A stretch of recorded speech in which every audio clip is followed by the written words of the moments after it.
In this session, we're going to switch gears a little bit. So we focused on research and clinical studies. So we're going to turn our attention to some real-world examples of transitioning young children from infant formula, infant PKU formula, to a second stage GMP formula. And I have the pleasure of introducing these beautiful women and dietitians. And I will start with Kristen Cheng.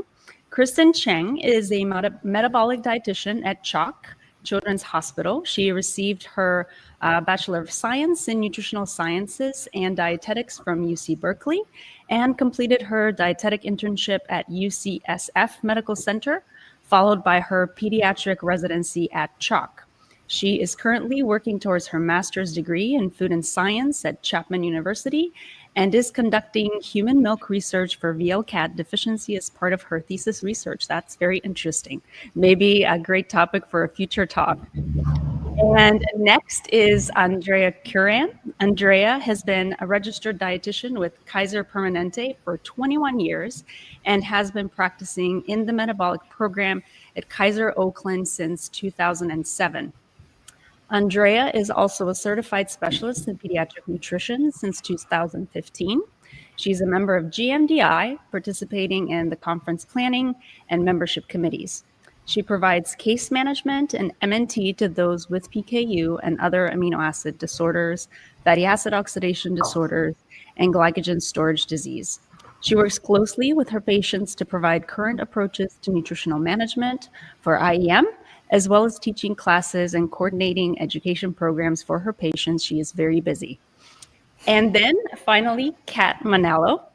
Kat Manalo is a metabolic dietitian with UCLA Health. She earned her bachelor's degree in psychobiology at UCLA and continued her education in nutrition and dietetics at California State University, Long Beach. Catherine has been a dietitian since 2011, working with patients across the age spectrum. Prior to joining UCLA Metabolic Center, she focused on neonatal and pediatric nutrition. As a metabolic dietitian, Catherine finds her work enriching because it allows her to provide essential nutrition guidance for individuals on a continuum through their life stages. So we will start with Kristen. Kristen, welcome. Awesome. Thank you, Elisa Veda, and thanks everyone for joining. So today I'll be sharing our clinic's experience with transitioning a pediatric patient with PKU from an amino acid-based fee-free formula to a GMP product. Support for this presentation was provided by VitaFlow, and I have no financial disclosures or conflicts of interest with the materials in this presentation. My two main objectives today are to explore effective strategies for transitioning a pediatric patient with PKU from an amino acid-based fee-free infant formula to a GMP product, and to identify key nutritional goals and considerations to ensure successful dietary adaptation and tolerance during the transition in PKU management. So to introduce our case, our patient is a 6-year-old boy with PKU who transitioned from a powdered amino acid-based fee-free infant formula to a GMP formula over a 10-month period, beginning at the age of 2.5. To provide some background, this patient was born at 39 weeks and was exclusively breastfed. His newborn screening results at 24 hours of life screened positive for PKU. And here we have listed his phenylalanine and tyrosine levels that were taken at 24 hours of life and also at day of life 6. Socially, his parents were well educated and had no health concerns of their own. And at day of life 6, he was seen in clinic, and based off of the results from that day, a 72-hour washout using a powdered fee-free infant formula was started. After 72 hours, so after that washout was completed, a metabolic recipe composed of express breast milk, standard infant formula, and a powdered fee-free infant formula was started. At around 5 to 6 months, this patient was now ready to start solids, and the family reported that he had a good appetite. And during this time, we often caution our families that not all vegetables are low in phenylalanine. And so we provide them with a list of quote unquote uncounted fruits and vegetables that are low in phenylalanine to start with. And during this appointment, we also discussed adding a semi-solid spoonable PKU product as an alternative source of fee-free protein, and also as a way to introduce solid food textures. At 9 months, the patient was doing well eating solids, and we increased the amount of the semi-solid spoonable PKU product. At 11 months, we started allowing a half gram of counted protein in solid foods, and we had been monitoring the patient's Phe levels during this time. And since they were within range, we did a 1-to-1 swap. And so we basically went up by half a gram in protein in foods, and then went down half a gram of intact protein in his metabolic formula.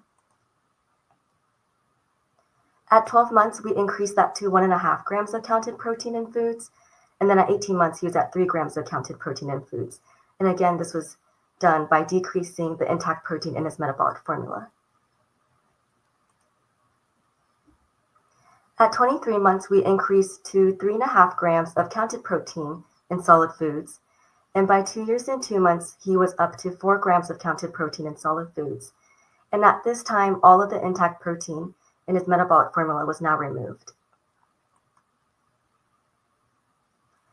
3 months after that, the family inquired about transitioning to an older child product, and they brought up GMP products on their own. And so this was definitely something that we wanted to accommodate to match the family's preferences and provide that individualized approach. The family was involved in PKU support groups, and so they likely heard about GMP products through the PKU community. As many of us know, GMP, or glycomacropeptide, is a natural protein produced during the cheese-making process, and it contains minimal amounts of Phe after being isolated from cheese whey. And there are some sensory studies that suggest that GMP products are acceptable and safe, and it could lead to improvements in taste, aftertaste, smell, and mouthfeel compared to amino acid-based medical foods. There's also some potential benefits of GMP that have been reported, and some of which that were mentioned in the previous presentation by Alex Pinto. And some of those include improved bone health, growth parameters, perceived reduction in breath malodor, protein absorption and utilization, increased absorption of certain micronutrients, dental health, reduced Phe in the brain, stabilization of blood Phe levels, improved gut issues, or medical food intake sustainability. So keeping some of those benefits in mind, we thought that this could be a great option for our patient to transition onto. And so at 2 years and 7 months, this patient was now ready to introduce that GMP product. At this time, his current regimen consisted of 4 grams of counted protein, plus the uncounted fruits and vegetables to reflect that simplified diet method. And he was also receiving 21.5 grams of total protein equivalents from his metabolic formula. Half of this was from the semi-solid spoonable PKU product, and the other half was from the amino acid-based fee-free PKU product. We then requested samples of ready-to-drink GMP products based on the family's and the patient's taste and flavor preferences.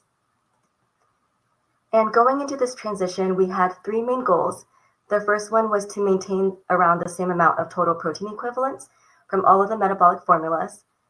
The second one was to start with 1 to 2 fluid ounces of the ready-to-drink GMP product, and to increase that slowly to make sure that if there were any taste changes, that those would be gradual and not too perceived by the patient.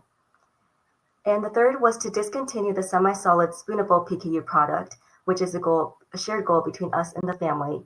And this was to help consolidate the patient's metabolic formula regimen, especially since the patient was now eating a good variety of foods. So keeping those goals in mind, this is kind of what our transition plan looked like. So going through this, on the left 2 columns, this reflects the amino acid-based fee-free product that the patient was currently on. And our plan for this was to decrease by 2 fluid ounces at a time. This next column reflects the ready-to-drink GMP product that we were hoping to introduce. And our plan for this was to start at 1 fluid ounce and to increase at increased by 1 to 2 fluid ounces at a time. This next column is the semi-solid spoonable PKU product, and our goal for this was to decrease it incrementally throughout the transition process.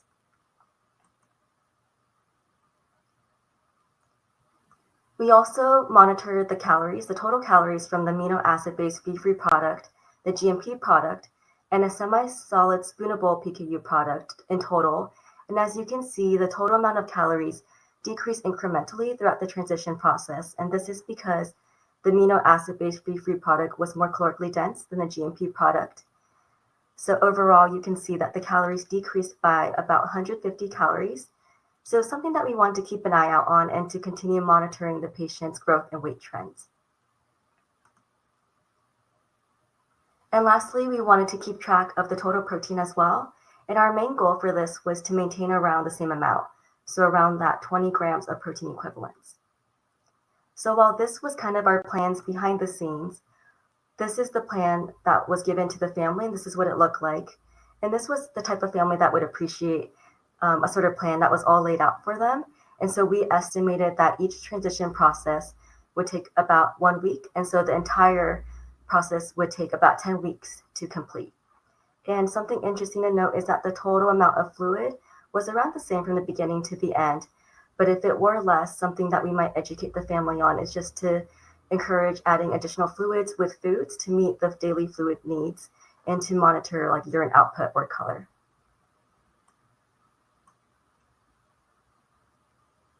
So while those were our plans, of course, the actual timeline differed slightly from what we had envisioned. So at 2 years and 10 months, the family reached out to us about introducing a powder GMP product because they wanted to plan for future travel. So we sent the family a couple samples, the patient trialed it, and the family ended up opting to keep both the powdered and the ready-to-drink options on hand just in case. At 3 years now, the patient was now receiving the ready-to-drink GMP product, the powder GMP product, and the amino acid-based fee-free formula since they still had some of that supply on hand. The patient was no longer receiving any of the semi-solid spoonable PKU product and was still on the 4 grams of counted protein in food. 4 months after that, the family finished the last supply of the amino acid-based fee-free formula, and the patient was now fully transitioned onto the GMP products. At this time, the family did reach out to us, letting us know that they had added an extra packet of that powdered GMP formula on their own. And this was because they were concerned about the effects of the decreased calories and what that could result in with decreased weight. And so they added an extra packet on their own to provide additional calories. So now the patient was receiving 30 grams of protein equivalents from formula, plus the 4 grams of counted protein from foods. And we took a look at this increased protein amount, and it was still within and meeting the protein's needs and goals. And so we were okay with the family continuing on this amount. So overall, this transition took about 10 months to complete to go onto the GMP product, and the patient demonstrated good tolerance and acceptance of this final recipe. We monitored the patient's growth trends during this time, and what you can see in the red box is it highlights that transition period. And overall, the patient demonstrated appropriate growth trends. We also monitored the patient's Phe levels, and while it fluctuated, it overall stayed within the desirable range. So flash forward to today, our patient is now 6 years old, and he continues to receive his ready-to-feed GMP product and powdered GMP formula. He is now up to the 9 grams of counted protein plus uncounted fruits and vegetables. And he also receives specialty low protein foods.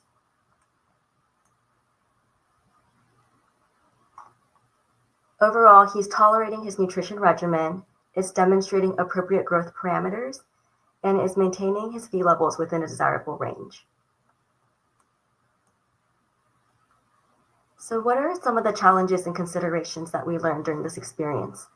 Well, one was weight monitoring. We learned that the GMP products tended to be lower in calories than amino acid-based fee-free infant formulas, and so monitoring the weights was essential. And while we didn't need to do this exactly for this patient, we do have a high-calorie low protein energy boosters handy if we ever needed to provide to families to support weight gain. So that includes ideas like adding additional oils into foods and some additional ideas like that. We also made sure to continue routine fee monitoring during this titration process. And we learned that this transition process could involve a lot of changes, some including increases in solid food intake, changes in flavor preferences, or disruptions to the schedule. So, as in this case, while his transition was a lot longer than we anticipated, this slow transition helped ensure tolerance and prevented further delays. Lastly, we were very fortunate that our formula reps were very helpful and helped our family out with sending out samples, especially at the start of the transition process. So this gave us and our family enough time to solidify which products we wanted to order. Some considerations as we learned through this, while I was presenting this case and preparing it, was that some reasons you might want to consider a GMP product transition include tailoring to the patient's flavor and taste preferences. Perhaps it could improve formula compliance and see if it can improve pore fee level control and fluctuating levels. It could also be considered if a patient is complaining of gut issues or discomfort.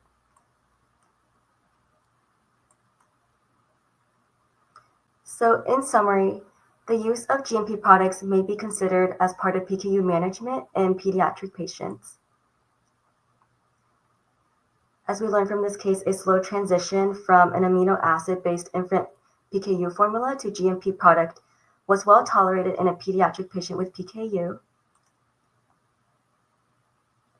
We made sure to monitor weights closely at each clinic visit to ensure that adequate weight gain was established, since the transition to a GMP product did result in a decrease in calories in the formula. And we wanted to continue routine fee lab monitoring and made sure that was established to ensure that the levels were within range during this transition, especially while the patient's food intake was increased. Thank you all for your attention, and I'm happy to address any questions that you might have at this time. Thank you, Kristen. That was very clear.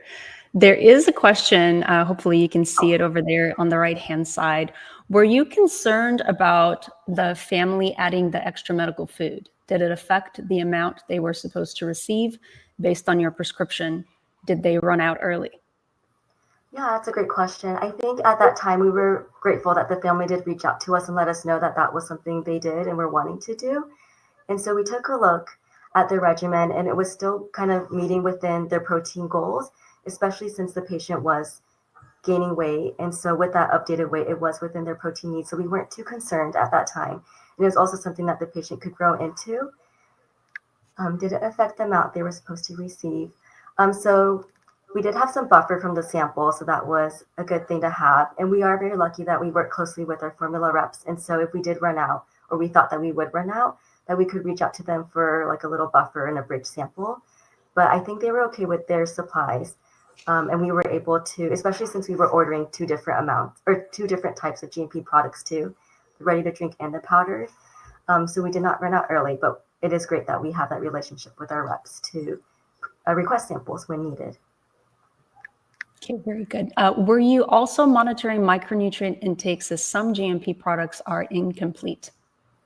Yeah, I think, well, in this case, the ones that he was on were the ones that were fortified with vitamins and minerals. And so we do use like Metabolic Pro to kind of get a good overall picture of the complete profile, what we would be providing. But if it were a formula that we were providing that did not contain like the fortified vitamins and minerals, that is something that we would look at. How frequently or often did you follow up in the clinic with the patient and family during transition? I'd say that a lot of the follow-up was outside of the clinic. A lot of it was through phone calls, through emails, or just communicating through our medical portal on our system.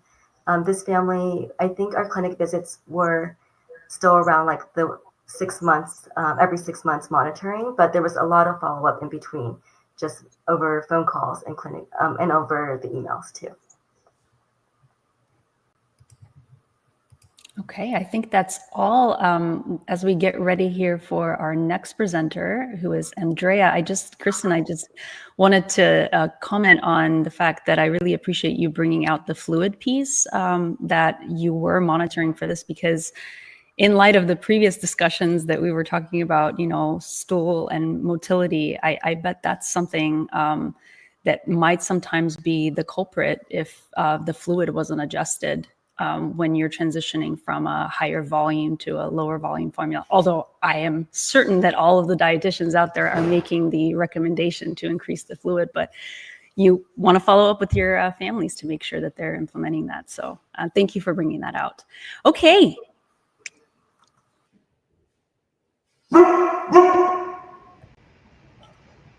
Hi, Andrea. Hi. All right.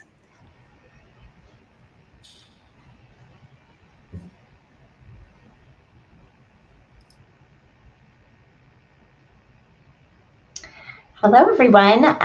My case study today is about the initiation of a glycomacropeptide-based PKU formula at age of 1 year of life. So thank you for having me today. Support for this presentation was provided by VitaFlow. Thank you for having me. And I have no financial disclosures or conflict of interest with the material in this presentation. So my learning objectives for today are to understand the unique challenges of infant feeding and PKU, practice dietary transitions in feeding for PKU 0 to 12 months, as there are a few different transitions that we go through, identify considerations for transitioning off of infant PKU formula, determine the benefits and potential drawbacks of glycomacropeptide and amino acid-based formulas, identify whether or not to count the Phe in GMP, and to obtain optimal phenylalanine management in PKU, which is always our goal. Okay, so my case study, I'm calling her Alice. That is obviously not her real name. Her newborn screen returned on day 3 of life with a phenylalanine of 289 micromoles, and her phenylalanine to tyrosine ratio was 3.85. A repeat newborn screen was done on day 3 of life, and her phenylalanine was 629 micromoles. Diet at the time of her newborn screen and repeat newborn screen was that she was breastfed on demand every 2 to 3 hours, and they were not supplementing with regular standard infant formula. Alice was born, this is a typo, at 38 weeks and 6 days gestation. There were no birth complications. She had hyperbilirubinemia, and there were no other family members with PKU. She does have an older sibling who does not have PKU. So when she was born with PKU, it was a little bit of a surprise for the family. The PKU diet was initiated on day 5 of life. I had already been in the process of sending the amino acid-based PKU infant formula to the family while we were waiting for the second repeat newborn screen to come back. So we started PKU formula 2 to 3 ounces per feed times 5 per day for a total volume goal of 10.5 ounces in a 24-hour period of time. So mom was allowed to alternate breastfeeds at the breast and PKU formula feeds as long as she was meeting that goal. So this is just a summary of how we do infant breastfeeding for PKU in our clinic. We do want to support feeding at the breast. So we do this backwards calculation method where we look at the estimated calorie needs to support growth based on the baby's weight. And then we subtract the calorie intake that would be required from breast milk in order to meet the phenylalanine goal. And then we the calories that are left over are going to be provided by the amino acid based formula. And then we adjust the amount of formula only to allow for more or less breast milk intake at the breast based on Phe levels and weight changes. So I did a sample calculation here for her initial start, which she was 3 kilograms at the time. We estimate their calorie needs when they're first born pretty high, 120 calories per kilo. She needed 113 calories from breast milk in order to meet her Phe goal. And that is an estimation in the beginning, as you all know. So because her Phe level was fairly high, on that repeat newborn screen, I was estimating her at 25 milligrams per kilo. So her calorie needs that were left over that were needed from the Phe-free PKU infant formula were about 249 calories. And that calculated out to about 53 grams of powder, and I have them dilute it to 20 calories per ounce. So that's how we came up with that. So she was doing about 2 to 3 breast milk feeds per day at the breast in the beginning in order to meet those volume goals for the PKU formula. So we do a very personalized family approach. Each family is a little bit different, and this family has been lovely to work with, but they were also very stressed out, as most families are, with this new diagnosis and not really knowing what the future holds. So Alice's family wanted more information. They joined every Facebook group. They researched everything. They wanted to make sure that they had all of the information at hand. And so, of course, their first clinic visit with us, there were 1,000,001 questions, which is totally fine. And I did appreciate that. So they wanted more detailed information than some of the other families that I've worked with. They wanted to be involved in all treatment decisions. And they did their own research on formula choices, medication management, lab test frequency and values, and micronutrient supplementation over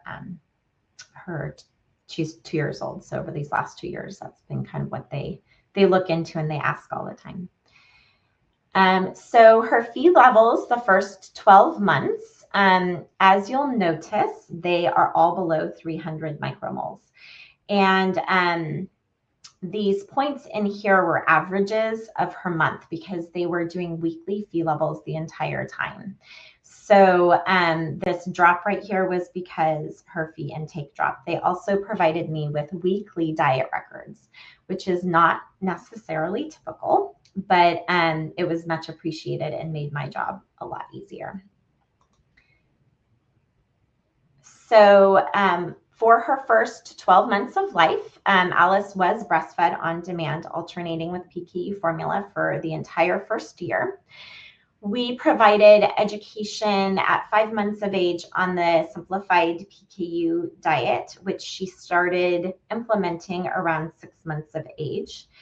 And due to her Phe levels being at the low end of the goal range, we started with a half gram of protein per day from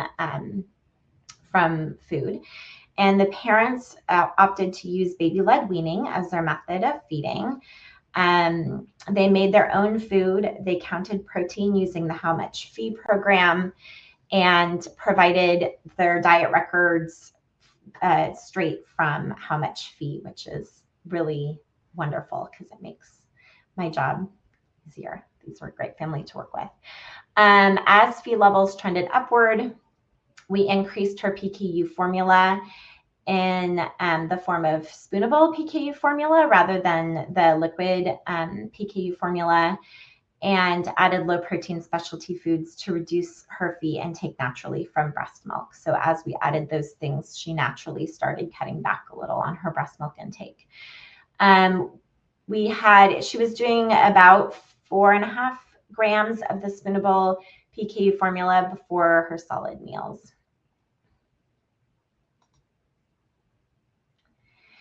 So at 1 year of age, she was up to 3.25 grams of protein from, and I actually looked at her diet record at 1 year of age, so I knew where she was getting it all from.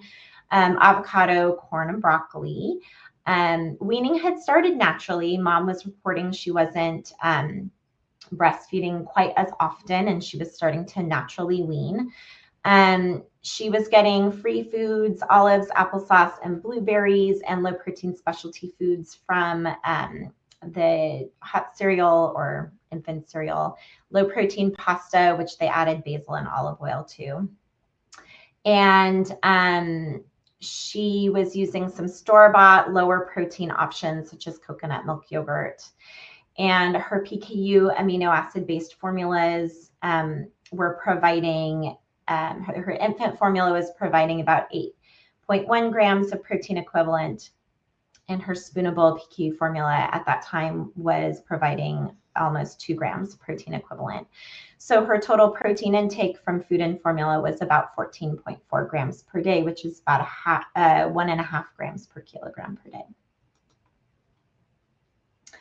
So she had her 1 year clinic appointment, and the topics of conversation at that appointment were to review mom's plans for weaning off of breastfeeding. We reviewed her transition to next step formula and what those options were for after she turned 1. And we discussed the option of starting cephalosporin within the next year. So they were interested in starting, they weren't quite ready, but they wanted to talk through how that would work and what they needed to do to prepare. So the decision-making process that we went through with this family, we talked to them about the next step formula, junior formula, or formulas that were appropriate for 1 year and older. So we talked about the amino acid based options, the flavor optionality, continuation of the same brand or line, I should say, of formula as a continuation of her amino acid based infant formula. A lot of our families tend to stay on brand or stay on the same line. And we talked about how amino acid based formulas are rapidly absorbed. So they require a little bit higher protein goals and may result in reduced satiety. And they were educated on that. She was still doing a little bit of spoonable formula. She liked it. And they would kind of give it ad lib. And the family was able to assess, because I gave them the information on how much protein was coming from the spoonable formula and from the amino acid based infant formula. So if she had more spoonable formula on one day, they would cut back a little bit on her infant formula. So they were well versed on making adjustments on a day-to-day basis. But she was still using that. And then we talked about GMP-based formula and what GMP means as an intact protein associated with improved palatability compared to amino acid-based formula for PKU. And we talked about the satiety factor as well. So, you know, there is a little bit of fee in these formulas, and they were okay with that. They did their own research and looked up the benefits of the GMP formula and decided to go with GMP formula. So I sent them the GMP formula, and I provided them with a stepwise plan to transition off of infant formula in 25% intervals. And we recommended 1 week per interval, but we also told them, or I guess I told them, you could do it in 2-week intervals, you could do it in 2-day intervals. It just depends on how she's doing with that transition. So I actually saw this family in clinic very recently, and they did stick with that 1 week per step interval. So we did it in percentage of protein replacement from GMP. So step 1 was 25% of the protein replacement from GMP and 75% of her standard amino acid-based infant formula. Step 2 was 50-50. Step 3 was 75% from GMP, and then step 4 was, of course, 100%.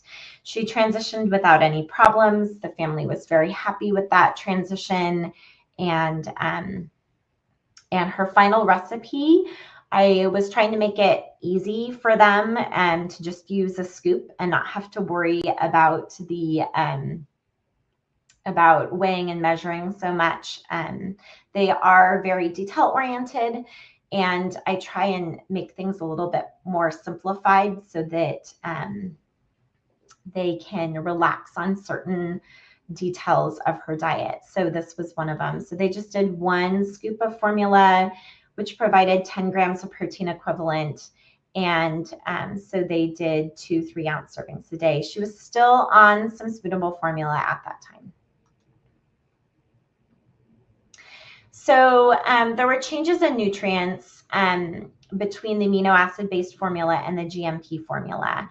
And we talked about this as she was transitioning, and I prepared the family for how to make certain adjustments in her diet so that they were ready for some of these changes. So there's less calories. So we talked about ways to increase calories. There's less carbohydrate, which is fine because she was starting to increase her dietary intake from starches and things like that. There's a little bit less fat. The protein equivalent ended up going up a little bit, and that was mostly because I was trying to keep the measurements easy, and that was fine because it allowed for her to grow into it some without making any changes to her formula. There's a little bit more feed, about 18 milligrams, and the prepared volume reduced to the volume of her formula by 7 ounces. So we did do some interventions based on these differences. The family chose to count the protein from the phenylalanine from the GMP. And that is not something that I have done in the past because this is not my first patient that I have transitioned onto GMP formula from infant formula. But the family wanted to consider all aspects and felt most comfortable considering the phenylalanine from the GMP. So we had them include it as 0.3 grams of protein in their simplified PKU diet. We added calories from food, low protein specialty foods, fresh fruit, avocado, olives, and butter. Her protein goal intake at the time was 15 to 19 grams a day. At the time, she was getting about 3.5 grams from food, 10 from formula, and 2 to 3 grams of protein from breast milk. We kept an eye on her weight gain and Phe levels and did not notice any changes in her trajectory. They were still doing weekly weights at home, so I got a weekly weight update every week. So these are her Phe levels over 13 to 23 months. After starting GMP formula, this little star, to thank Kat for teaching me this trick on putting these in the graphs. She started cephropterin around 14 months of age. So this dip in her Phe levels right here is an average of her Phe levels at 14 months, and that was during her cephropterin trial. So we were able to obviously bump up her protein intake from foods, and she maintained really good Phe levels. So where are we now? She is 2 years old as of last week. She transitioned off of breast milk completely at 13 to 14 months of age, and her protein goal increased from food from 2.5 to 4.5 grams of protein during the process of weaning off of breast milk. She's following the simplified diet. at that time. And sapropterin was started after she had completely weaned off of breast milk and we knew what her protein tolerance was from solid foods. And so she was found to be a responder, and her dietary protein goals increased over the year from 4.5 to 12.5 grams of protein on the simplified diet. She is still on 1 scoop of her GMP formula. Her formula goal did not change at all because all of her, as she grew and her protein needs increased, she was able to get her needs met through solid foods or intact protein. So she transitioned off of the spoonable formula around 15 months of age on her own. This was about the time that we were increasing her natural protein intake quite a bit from intact protein, and they no longer needed it. Her Phe levels have always been maintained within goal treatment range of 120 to 360. And I think they popped up one time when she was sick. Her weight, height, and BMI remained steady, and following her own growth curves, we noticed no difference after we made the transition to GMP formula. So what I learned from this experience, and I hope you guys will too, is that transitioning off of infant PKU formula is a journey, and it's definitely individualized for every family and patient. Including GMP as an option for a next step PKU formula can be a successful strategy. I provided thorough education that should be done regarding the need for increased calories and fat from dietary sources, and counting the Phe content of GMP should be individualized. I think in most cases, I probably would not count it. We did it because it was based on the comfort level of this family. So those are my references. And thank you for having me today. This has been fun. Any questions? Thank you, Andrea. If you don't mind, we actually had a few questions left over from Kristen's talk, so we're going to bring her up so you'll have another friend with you. Yay. And she can answer those questions, and then hopefully some other ones will come in for you, okay? Kristen, take it away. Sure, yeah. So I see that the first question is asking how one might navigate the difference going from an infant to a taller GMP product, including meeting food requirements and calorie needs while being mindful of their small protein goal. And so, yeah, I'd say definitely that was something that we took a look at with our transition plan and noticed that like the calories did decrease. And so I feel like this is where monitoring weights does become really handy and seeing if that is needed. It could be the case where the patient is eating more foods and getting more calories through there, so it might not be needed. But if needed, you could add in like a calorie modular or introduce those high calorie, low protein energy boosters into foods to help with that transition. And then the next question I see is, were the follow-ups with the dietitian or the doctor or both? The clinic visits, at our clinic at least, are always with our doctors combined. But for the transition plan, a lot of the communication was through phone calls and emails, so in between clinic visits. So all of that was with the dietitian alone. And then the last question I see here is, what were the family's reasons for staying with the infant formula for longer as part of the medical food? Was it calories, bedtime routine, or something else? So for our family, initially, they were on the infant formula for a little bit longer, mostly for calories as a good source of that. But during the transition process, they did end up staying a little longer than we had anticipated, mostly because they wanted to use up that supply. And then once they were finished with that supply, that is when they were fully transitioned onto the GMP product. Thank you, Kristen. I think that was all for you. So Andrea, now we have a number of questions for you. Okay. Okay. Would the goal be to finish her allotted Phe-free formula intake first and then feed at the breast ad lib? No. So we always want them to balance their Phe intake throughout the day when they're breastfeeding.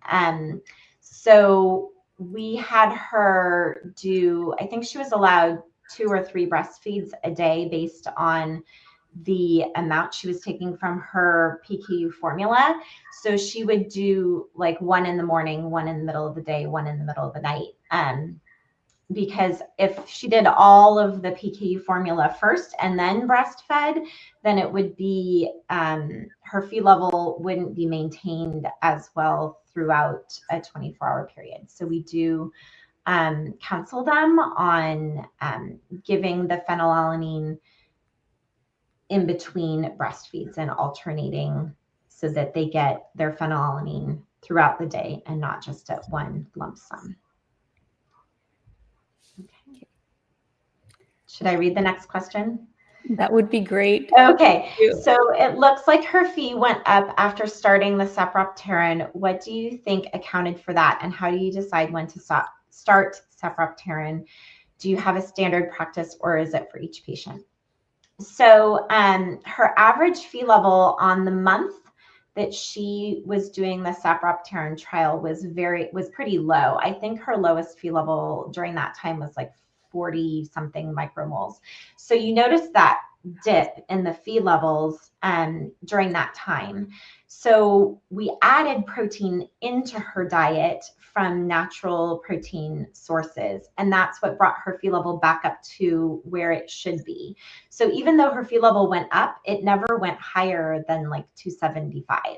So it was still well within goal range, even though it went up, and it went up because we increased her natural protein purposefully.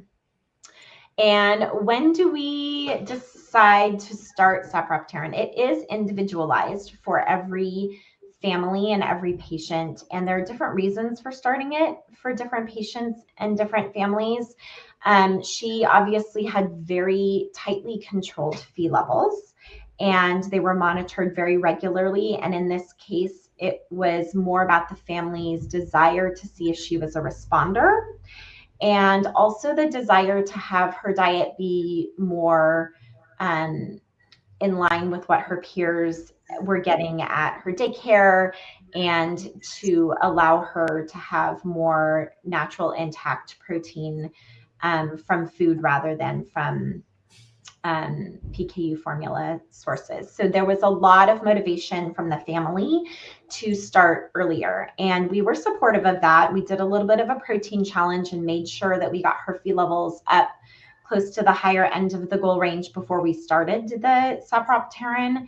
And then once we saw that she responded and we upped her protein intake from natural protein sources and got her Phe levels back up to where they were before, she was good to go. So we met all of the family's goals for that.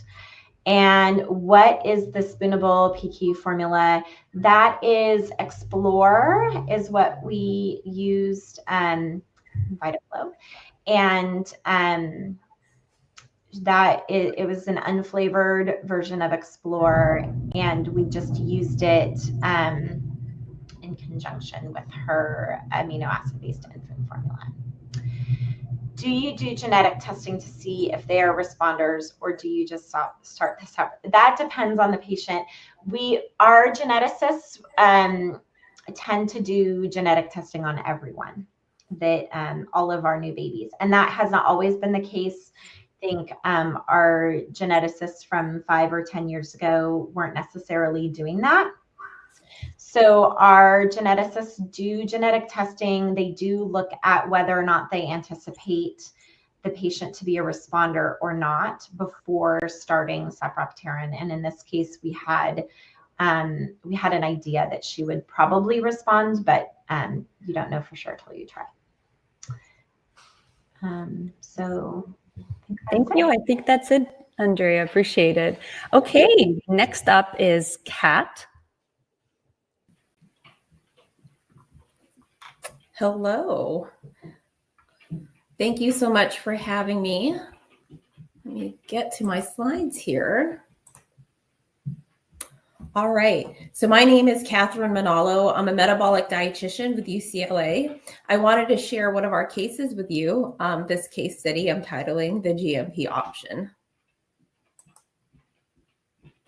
Support for this presentation was provided by VitaFlow.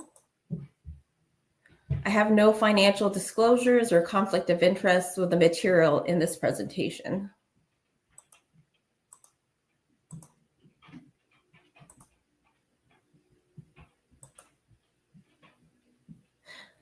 There are two main learning objectives I wanted to cover today. The first is determine who might benefit from GMP formula. And the second is identify when to introduce GMP formula. So just a little bit of background on the patient. Her name is Shelby. She's a 2-year-old female with PKU. She essentially was born full term. She was appropriate for gestational age, and she was identified to have PKU through newborn screen. She transferred to our metabolic center at 11 months of age. And with that, we had very limited anthropometric information. However, I can tell you that her weight for age Z-score was essentially 0. And at her first visit, her weight for age Z-score was 0.71. So for the most part, doing really well overall.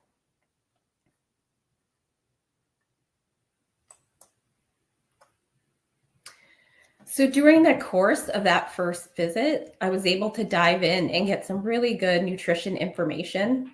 So mom shared with us that she was committed to continue to breastfeed and provide breast milk for Shelby. So we learned that Shelby was able to breastfeed 2 to 3 times per day and also receive about 6 ounces of express breast milk in a bottle. She was also taking about 6 ounces of her amino acid formula. Family was following, or I should say loosely following, a simplified diet eating pattern. And by all accounts, family reported that she was a very good eater. Just a quick snapshot of what she was eating. Mom provided me very detailed diet records. And I saw that Shelby from food was taking about 5 grams of natural protein. And she was getting at least 2 grams of natural protein from breast milk. From her formula intake, she was getting 4 to 5 grams of fee-free protein.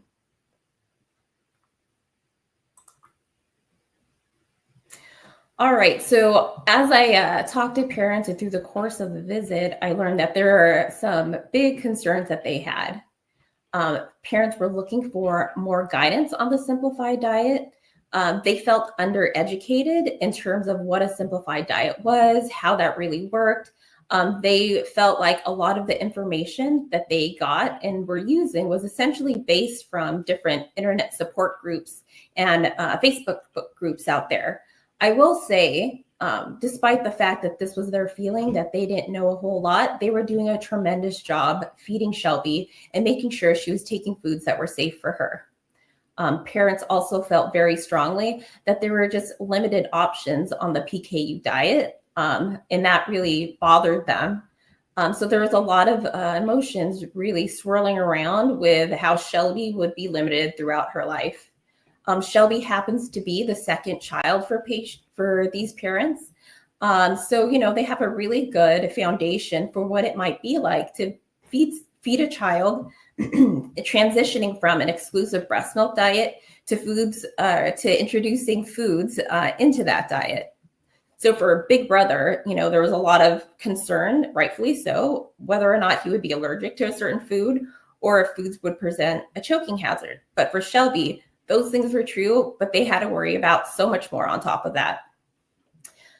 Something that parents shared with us was they couldn't recall whether or not sapropterin was offered to them.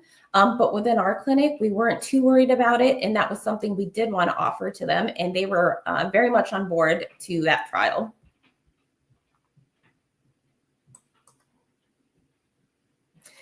All right, so after that initial visit, I've had quite a bit of communication with moms specifically with regards to diet.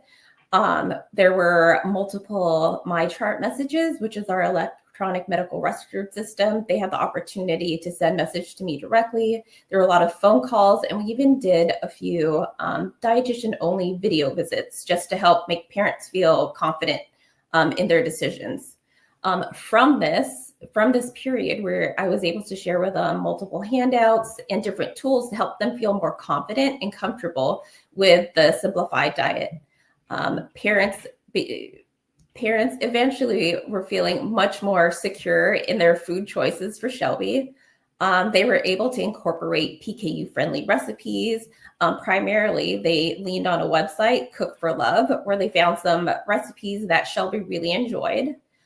We were also able to get Shelby medical low-protein foods through their insurance, so there were more options available to her. And parents were happy to add it into her feeding regimen.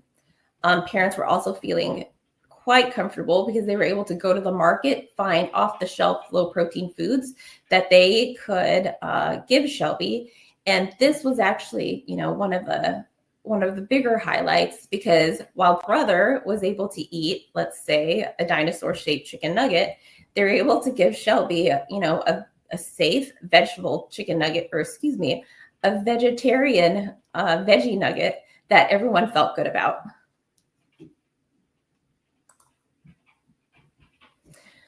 So it was smooth sailing for a little bit until we hit a bump. My mom reached out to me and let me know she was nearing the end of her lactation journey. So about 15 months of age, mom reached out and let me know that, we needed to find maybe something different for Shelby. Her breast milk supply was going down. Shelby continued to be a very good eater. So I felt like this might be a good time to go ahead and transition her to the next stage amino acid formula. For the sake of simplicity, I stuck with the same line just to make it easier for mom. Unfortunately, this happened to coincide with an illness. So there were a few more challenges on top of this transition. I don't know if it was a matter of Shelby, missing the opportunity to breastfeed with mom, or if it was a flavor preference, or just Shelby was not feeling well, but this transition did not go well. Mom tried different strategies to get Shelby to drink the formula. She tried providing the formula at different temperatures. She did room temperature. She served it cold. She tried different vessels, an open cup, a sippy cup, a dino cup, a unicorn cup, and Shelby was not having it. She tried different dilutions. Maybe, watering it down a little bit would make it more palatable. That wasn't working. She tried different flavors. As it turns out, Shelby is not interested in chocolate syrup. She tried mixing in some of the previously accepted fee-free infant formula, and that wasn't working either. So really, it was time for something different. All right, well, what is that something different? At this point, considering that Shelby's Phe levels were always so well controlled, I felt like it might be time to offer some GMP formula. And this kind of reaches back to parents' original concerns, where they felt like their child was really limited and there weren't a lot of options out there. Well, GMP would be something different for them to try. So knowing mom really liked to have detailed instructions, I had several samples of GMP formula sent out to her. I gave her specific instructions on how to mix each formula, how much of each formula type Shelby would need to take in order to reach her fee-free protein goals. And I also offered different ideas as far as how she can incorporate this formula into the diet plan, to really highlight that this is something new, this is something different, this is something just for Shelby. All right, so what was the outcome? Well, I'm happy to say that Shelby gladly accepted that GMP formula without a lot of fuss. She continued to be happy with that GMP formula, so much so we got to a point where Shelby, she must have been undergoing a growth spurt because she was ravenous and hungry. And mom expressed, feeling worried that she didn't want to overdo it with foods because she didn't want Shelby's Phe level to increase. At that point, it was very much appropriate to go ahead and let Shelby have more GMP formula. And we were able to do that without seeing any increase in her Phe level. A quick snapshot of Shelby's nutrition intake at that point.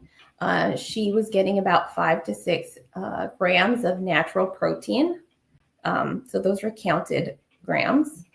She was also taking about 15 grams of feed-free protein from that GMP formula. At this point in time, her weight for age Z-score was 0.19 and her BMI Z-score was 0.77. So very much she was doing well, happy, healthy, and thriving. So what did her feed levels look like throughout this transition? All right, so this green thunderbolt, this indicates when we started the sapropterin. You'll see that Phi decrease as to be expected since she was a responder. The sun icon indicates when we started the GMP formula. We see Phi fluctuations, but never really did her feed level go beyond or anywhere really close to our upper threshold of 360 micromoles per liter. This orange arrow indicates when Shelby essentially doubled her GMP formula intake. You know, for the most part, really nothing happening there in terms of her feed level, with exception to this one elevated level of 375. This purple diamond, this indicates the time when Shelby got sick and, you know, had a high feed level. So what's the take-home message? For me, when I met this family, you know, Shelby's feed levels were well controlled. So it wasn't as if we were introducing GMP formula to help keep her feed levels, you know, or we didn't use the GMP formula to get her feed levels in a more controlled range. Really, it was having the opportunity to offer families something different, really show them there is more out there for Shelby in terms of her PKU diet. This is a message that mom had sent to me, and I really feel like it was worth sharing with our group. She said, honestly, you make me want to cry because I always feel like she is so limited and it breaks my heart. Knowing she has many more options is really encouraging.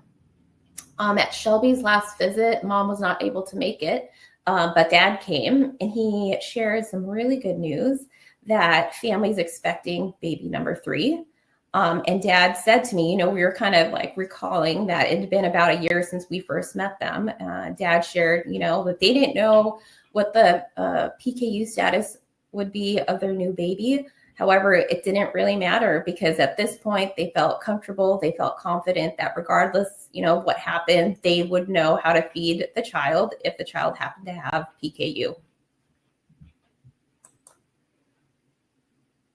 As I was putting this deck together, I received a MyChart message from the family, and they let me know that Shelby is really testing boundaries, and they're in the middle of the terrible twos. Shelby is on a formula strike, and she's only taking about 60% of her formula. So the question is it time again for something different? And with that, I will end my presentation and open it up to any questions or see if anyone has any thing that they would like for me to clarify. Hey, Kat, thank you so much. That was a really inspiring message and feedback from your mom. There are a couple of questions. Hopefully you can see them to the right very quickly. What is a Z-score? Sure. So a Z-score, essentially, when you plot an anthropometric on a growth chart, historically, we always looked at percentiles. Within, I don't know, I feel like very recently it became popular to look at these measurements in terms of Z-score. So a Z-score of 0 essentially means that's your 50th percentile. So you get a little bit more specific in terms of like how far up or down from that 50 percentile when you use a Z-score. So a Z-score that is from 0 to 1 is essentially kind of within normal standard deviation of the 50th percentile. I hope that makes sense. If not, I'm willing to answer that after this. Just send me a message. Great, thank you. And then the last one here, do Phi levels really go up when patients are sick? Seems RD seems to think it, but do the MDs feel that it is true as well? I can't speak for how physicians feel, but for the most part, for dietitians, it is accepted, and it's very much reflected in the work that I do. I'll have families share with me that if I read back a Phe level to them that is elevated and it is unusual for their child, they oftentimes will tell me, it's like, oh, actually she had a cold, she had a fever, she was not feeling well. So that is very much consistent with what we're seeing in our clinic. So there's a comment here, but I appreciate how you mentioned that she is currently on a formula strike.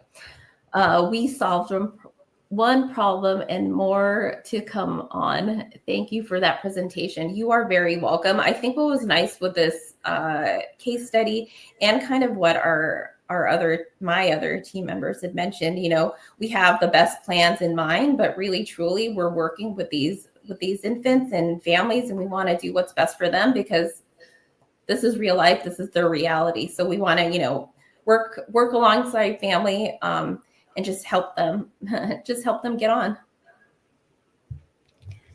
Thank you, Kat. I think we're a little bit over time, but this was really, really helpful. Thank you so much for your presentation. I appreciate it. You're welcome.